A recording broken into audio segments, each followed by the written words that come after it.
আলুর পাকোড়া সন্ধ্যার নাস্তায় বা চায়ের আড্ডায় একদম জমে যাবে। খেতে কিন্তু দুর্দান্ত ছিল। বেশি কিছু লাগে না, সময়ও অল্প লাগে। অল্প সময় তৈরি করতে পারবেন। আলুর এই পাকোড়া উপরে ক্রিস্পি ভাব, ভিতরে নরম। আহা, কি যে স্বাদ! চলুন দেখে নিই কীভাবে তৈরি করি। প্রথমেই লাগবে আলু। এখানে আমি আলু নিয়েছি তিনটা আলুর খোসা ছাড়িয়ে ধুয়ে পরিষ্কার করে নিয়েছি। এখন একটা গ্রেটারের সাহায্যে গ্রেট করে নিব। একদম চেকুন করে গ্রেট করে নেব, মোটা অংশ দিয়ে করব না। চেকুন করে গ্রেট করা হয়ে গেছে। এখন ভালো করে ধুয়ে পানিটা চেপে চেপে বের করে নিয়েছি। তারপরে দিয়ে দিলাম পেঁয়াজ কুচি, ধনেপাতা কুচি, কাঁচামরিচ কুচি, হলুদের গুঁড়া, মরিচের গুঁড়া, ধনিয়ার গুঁড়া, জিরার গুঁড়া, সাথে দিয়ে দিলাম 1 প্যাকেট ম্যাজিক মশলা। এখন দিয়ে দিলাম স্বাদ মতো লবণ, আরও দিয়ে দিলাম সাথে কর্নফ্লাওয়ার দেওয়ার পরে ভালো করে চামিচ দিয়ে ভালো করে আলতো হাতে একটু সময় নিয়ে মেশাতে হবে, যেন আলুর পানি বের হয়ে না আসে। তো একটু সময় নিয়ে ভালো করে মেখে নিয়েছি।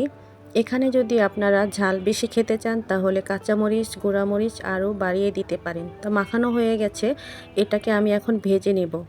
চুলায় আগেই তেলটা গরম করতে দিয়েছিলাম। তো আলুর পাকোড়াটা আমি গোল আকার শেপ দিয়ে নিয়েছি। সবগুলো তেলের মধ্যে দিয়ে মাঝারি আছে পাকোড়াগুলো একটু সময় নিয়ে ভেজে নেব। 7 থেকে 8 মিনিট সময় নিয়ে আমি ভেজে নিয়েছি। বেশি জাল বাড়িয়ে ভাজা যাবে না, তাহলে ভিতরে হবে না, উপরে তাড়াতাড়ি হয়ে যাবে, খেতে ভালো লাগবে না। তো ভাজা হয়ে গেছে, এই তো দেখতেই পাচ্ছেন। এখন খাওয়ার জন্য রেডি। আমার ছেলে তো অপেক্ষা করতেছে কখন খাবে।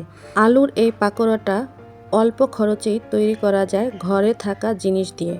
তো বাচ্চার আবদারও মেটানো যায় অল্প সময়ে। এত সুন্দর করে এবং অল্প সময়ে যদি আলুর পাকোড়া বানাতে চান তাহলে অবশ্যই আপনার টাইমলাইনে শেয়ার দিয়ে রাখবেন, যেন পরবর্তীতে দেখে দেখে বানাইতে পারেন। তো কে কোন জায়গা থেকে ভিডিওটি দেখতেছেন অবশ্যই কমেন্টে জানাতে ভুলবেন না।